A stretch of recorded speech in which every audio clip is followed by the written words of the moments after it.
The Stanley Hotel, regarded by many as the most haunted place in the United States. This hotel is known for the legends and stories of paranormal experiences happening to many people. The ghostly figures in photos and videos, along with strange sounds, are enough to scare anyone.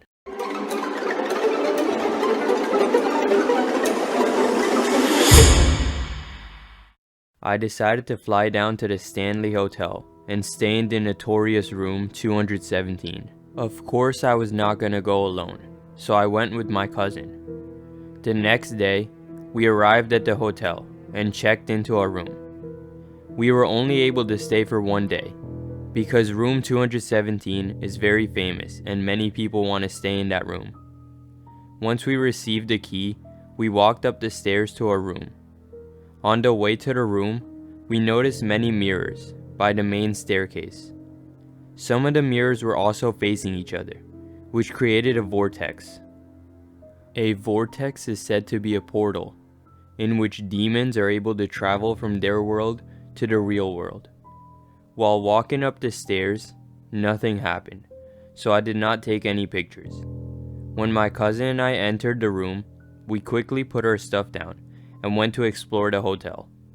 When we walked down the first set of stairs, we found another set of stairs in the very back of the hotel. These stairs were blocked off from the public by a set of chains. On the chains, there was a sign that said "Do not enter." We quickly put two and two together and realized that these set of stairs led to the basement of the hotel. Since we were adventurous, we decided to go under the set of chains while no one was looking. When we reached the basement, it was very dark. I quickly turned on my phone flashlight and looked around. There was a barrel, and that was pretty much it. There was also an open door that led to some kind of boiler room. Overall, the basement was kinda small. But one thing that stood out was the sudden change in temperature. It was very cold down there. We decided to take a couple of pictures of the basement and then just try and attempt to summon or talk to any spirits or ghosts. Once we finished taking the photos, I quickly took out my voice recording app and started it. We wanted to quickly finish everything so that we would not get caught in the basement and get in trouble. Now this is where things get scary. During the voice recording, I asked 3 questions. After I asked the first question, you could hear a faint knock in the background. Now keep in mind, it was very quiet in the basement and only my cousin and I were there. When I asked the second question, I did not get an answer. But when I asked the third question, the doorknob to the boiler room turned and the door slammed. Here's the voice footage from the basement. Are there any spirits with us right now?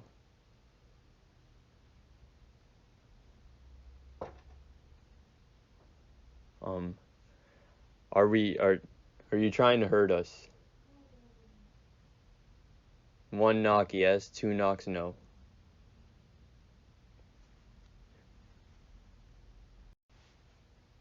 So I guess I'm just gonna ask another question.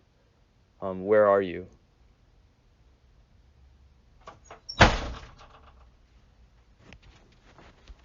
At this point, my cousin and I were so terrified we ran out of the basement, not caring if any security saw us. We ran straight to our room and locked the door. Upstairs, we started to try and debunk those sounds.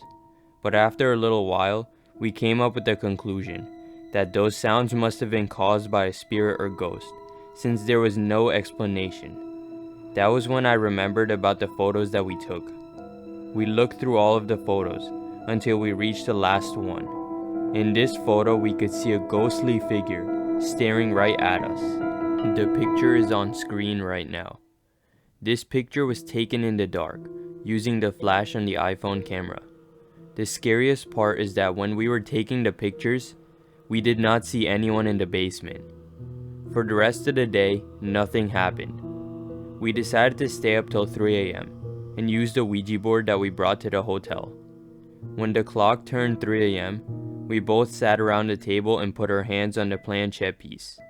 We made sure to turn off all of the lights and only keep a small lamp on. We spun the piece around in circles 3 times, and started asking questions again. Nothing seemed to happen for a while, until we asked, "If there are any spirits or ghosts here with us, give us a sign." After a short pause, the lamp in the room started flickering, and it turned off completely. Now the room was dark. Suddenly we heard a loud banging sound. We ran towards the light to turn it back on, and when we did, we saw that the painting from the wall fell to the ground. This really scared my cousin and I, so we decided to walk out of the room in the middle of the night. After a little while of discussing everything that happened in our room, we decided to go back and try to sleep for the rest of the night. When we entered the room, everything was exactly where we left it, so we went to sleep for 2 hours, till the sun came up. In the morning, we quickly packed up all of our things and checked out of the Stanley Hotel, leaving early. This experience really proved that there is something else out there. Some paranormal spirits or ghosts present in the Stanley Hotel.